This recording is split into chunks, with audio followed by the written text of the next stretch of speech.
Hello guys, আজ বেরিয়ে পড়লাম আবারও ফেসবুক থেকে দেখা একটি ভাইরাল প্লেসের উদ্দেশ্যে। আশা করি তোমরা এতক্ষণে সবাই বুঝেই গেছো। তো ফার্স্ট এই বালি ব্রিজ ক্রস করে বালিতে এসে কিছুক্ষণ দাঁড়ালাম। দেন আমাদের একটি ভাই আসলো এবং আমাদের সাথে জয়েন করলো। যেহেতু বাড়ি থেকে ডেস্টিনেশনের দূরত্ব অনেকটাই, তাই এই মাঝে আর সেভাবে কোথাও দাঁড়ানো হয়নি। নাচ গান করতে করতে আমরা ফাইনালি 1.5 ঘন্টা রাইড করার পর এসে পড়লাম সেই ভাইরাল প্লেসে, যেখানে এখন সবাই আসছে, সেই হাওড়ার উলবেড়িয়ার বেলারিতে। যেহেতু সানডেতে গেছিলাম একটু ভিড় ছিল, কিন্তু বিশ্বাস করো, সন্ধে নামতে গঙ্গার পাড়ে বসে থাকতে অসম্ভব সুন্দর লাগছিল। আমি তোমাদেরকে সাজেস্ট করবো সানডে ছাড়া বাকি যে কোনো অন্য দিন এসো, স্পেশালি জোয়ারের সময়।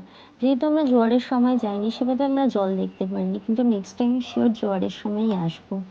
তারপর ওখানে কিছুক্ষণ থাকার পরে কিছু ভিডিওস ফটোস নেওয়ার পরে বেরিয়ে পড়লাম আজাদিন ধাবার উদ্দেশ্যে। ওখানে কিছুক্ষণ আড্ডা দিয়ে বেরিয়ে পড়লাম বাড়ি ফেরার উদ্দেশ্যে।